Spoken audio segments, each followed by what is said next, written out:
Hello বন্ধুরা, কেমন আছো সবাই? সবাইকে গুড মর্নিং। তো আমি আজকে ভিডিওটা সকালে না শুরু করলেও তো এখন বাজছে 8:30। তো আমি সব কাজগুলো কমপ্লিট করে বাড়ির কাজগুলো যে কাজগুলো থাকে সাপোজ সবারই সেগুলোই কমপ্লিট করে নিলাম। কারণ আজকে আমি সকাল থেকে ভিডিওটা শুরু করতে হয়তো পারতাম, কিন্তু সেগুলো তো প্রতিদিনের রুটিন, সেগুলো না দেখালেও চলবে। তো সেগুলো আজকে আমি দেখাতে গেলে হয়তো আমার দেরি হতো, কারণ আজকে একটু তাড়াতাড়ি আছে আমার রান্নাটা করার জন্য। তাই আজকে ভাবলাম স্নান টান করে তারপরে তোমাদের সাথে আসা যাক। তো আমার স্নান হয়ে গেছে, তো চলে এলাম ডাইরেক্ট রান্নাঘরে। কি রান্না করব সেটা তোমাদেরকে দেখাবো। আজ একটা আমি নতুন রেসিপি দেখাবো, সেটা তোমাদের সাথে শেয়ার করব। তো আপাতত আমি যেটা বসিয়েছি তারপর তোমাদের সাথে এলাম। তো সেটা হচ্ছে মুগের ডাল বানিয়েছি, মানে এখনও বসিয়েছি। আর একটাতে বানিয়েছি পোস্ত, বড়ি দিয়ে আলু দিয়ে শাক দিয়ে একটা পোস্ত। আর যেহেতু আজকে আমার নিরামিষ, কারণ নিরামিষটা কেন তোমরা হয়তো বলে প্রতিদিন হয়তো আমার নিরামিষ, কিন্তু না বন্ধুরা, আসলে কালকে মানে যেদিন তোমাদেরকে আমি আগে দেখিয়েছি ভিডিওতে, হয়তো তোমাদেরকে দেখিয়েছি যে আমার সেদিনে একাদশী ছিল, আর তারপরের দিনে একাদশীর পরের দিনে আমাদের নিরামিষ হয়। তো দেখুন আজকে কি আর একটা রেসিপি বানাবো, সেটা হচ্ছে পটল দিয়ে পনিরের সবজি। আর পটল দিয়ে পনিরের সবজিটাই তোমাদের সাথে আমি কিন্তু শেয়ার করব। দেখুন আমি টমেটো পেস্ট করে নিয়েছি, পনির আর আলুগুলোকে একটু আমি ভাপিয়ে নিয়েছি, নিয়েছি একটু পোস্ত বাটা, আর নিয়েছি কড়াইয়ে তো আমি তেল মানে দিয়ে দিলাম। আর পনিরটাকে প্রথমে আমি হালকাভাবে ভেজে নেব। অনেকটাই পনির আছে, আর পনিরটা আমি আগের দিনে বানিয়ে রেখেছিলাম। তো পনিরটা আমার ভাজা হয়ে গেল। এরপর কড়াইয়ে আবার আমি তেল দিয়ে দিলাম। এরপর পটলটাকে আমি ভালো করে ভেজে নেব। আর জানেনই তো পটলটা ভাজতে কিন্তু অনেক সময় লাগে। তো পটলটা হালকা ভাজা হয়ে গেল। এরপর দিয়ে দেবো নুন। নুনটা দেওয়ার পর কিন্তু দেখবেন নুন দেওয়ার পর কিন্তু পটলে একটু মানে জল বেরিয়ে যায়। তো এরপর দিয়ে দেবো আমি আলুটাকে, আর আলুটাকে আমি হালকা ভাপিয়ে রেখেছিলাম। এবার আলু আর পটলটাকে আমি ভালোভাবে ভেজে নেব যতক্ষণ না আমার পটলের জলটা মরে যাচ্ছে, একদম ঝুরঝুরে হয়ে যাচ্ছে। তো আলু পটলটাকে একসাথে ভেজে নেওয়ার পর এরপর দিয়ে দেবো আমি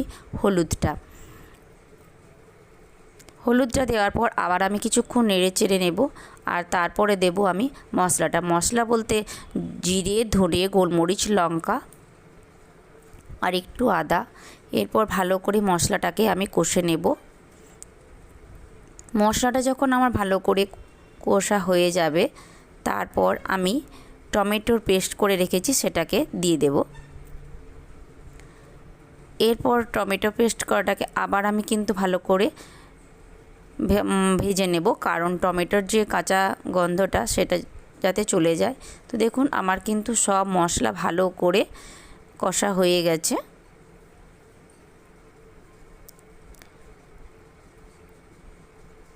এরপর দিয়ে দেব আমি জল। হালকা জল দিয়ে আমি আবার নেড়ে চেড়ে ভালো করে ভাজবো, কারণ এটা পটল তো একটু ভাজতে হবে। কারণ পটলটা যত কষা হবে ততই ভালো, কারণ পটলটা যতই ভাজা হোক না কেন একটু কাঁচা কাঁচা থেকেই যায়। তো ভালো করে আমি কিন্তু ভাজতেই হবে।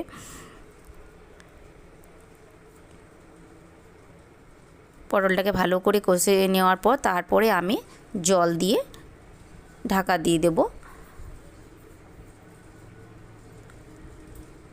দেখুন আমার কিন্তু পটলটা কষা হয়ে গেল, একদম কষা হয়ে গেছে।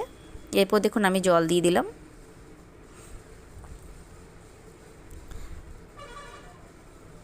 আর জলটা দেওয়ার পর এবার ঢাকা দিয়ে দেব। তারপর আমি যখন ফুটে আসবে, এবার কিছুক্ষণ পর আবার ফিরে আসব। তো আমি আবার ঢাকা খুলে দেখলাম যে আমার কিন্তু পটলটা সেদ্ধ হয়ে গেছে। এরপর আমি পনিরটাকে দিয়ে দেব।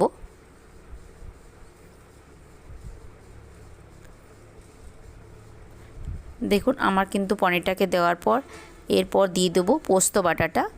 পোস্ত বাটাটা দিয়ে দেওয়ার পর ভালো করে আবার নেড়ে চেড়ে নেব। আবার আমি কিছুক্ষণের জন্য ঢাকা দিয়ে রেখে দেব।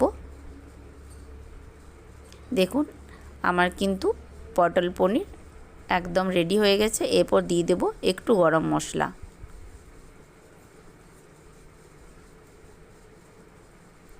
গরম মশলাটা দিলে পনিরের গন্ধটা বেশ ভালো লাগে।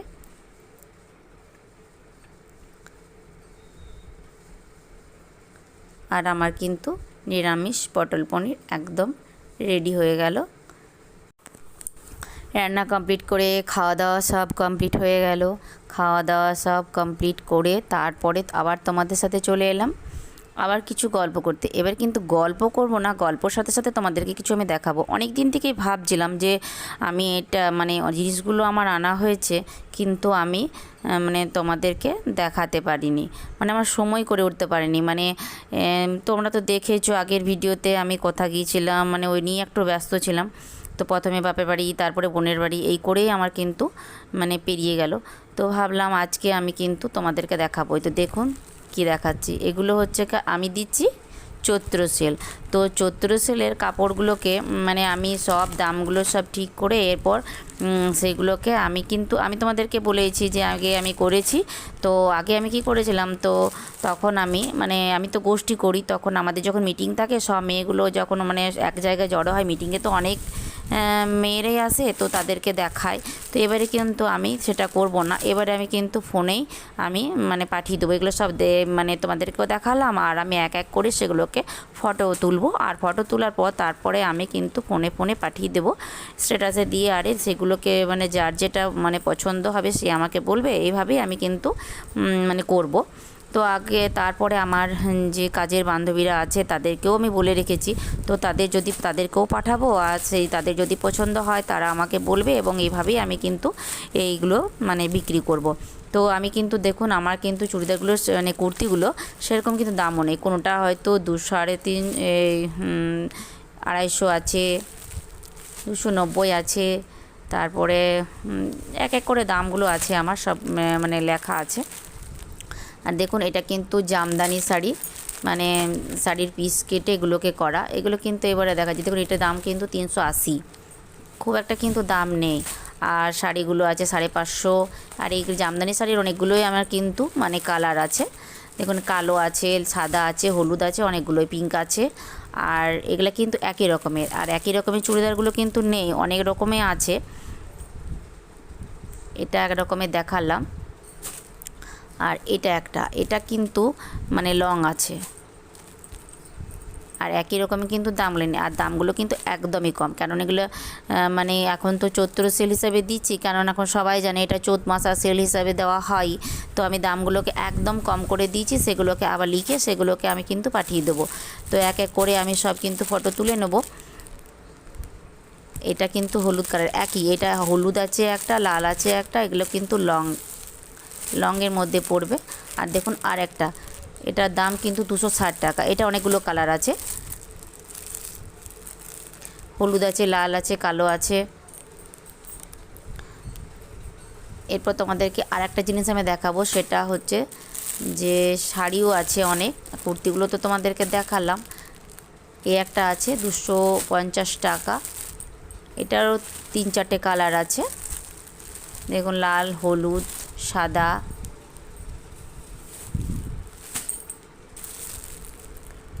আর এটা আছে দাম 310, এটা কেউ দুটো কালার আছে, একটা কালো আছে আর একটা আগে দেখালাম যে কালারটা, আর এটাও লং। এটা কিন্তু খুব সুন্দর কালারটা আছে, গাউনের মধ্যে পড়বে এগুলো। তো বন্ধুরা যদি আমার মানে এগুলো তোমাদের যদি পছন্দ হয়ে থাকে, তো তোমরাও আমাকে বলবে, কমেন্ট করে জানাবেন যে কেমন লাগলো। আর এটা দেখুন এটা একটা শাড়ি আছে, এটা সুতোর কাজ করা, এটা কিন্তু হাতে তৈরি করা। আরও শাড়িগুলো দেখায়, কুর্তিগুলো তো সব দেখালাম। আর এই শাড়িগুলো কিন্তু বেশি একটু দাম নেই, 550 করে আছে।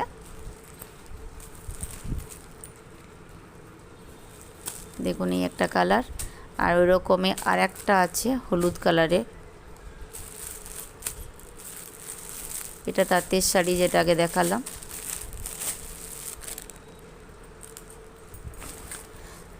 দেখুন আরও শাড়িও আছে, শাড়িগুলো একবার তোমাদেরকে দেখিয়েছি, তার সত্ত্বেও আর একবার দেখিয়ে দিচ্ছি, কারণ এগুলোকে তো আমাকে ফটো তুলতে হবে। আর এটা দেখুন এটা নেটের শাড়ি, এই শাড়িগুলো এবং কুর্তিগুলোকে সবগুলোকে আমি ভালো করে মানে খুলে নেব। খুলে নেওয়ার পর এখন আমি তোমাদেরকে দেখাচ্ছি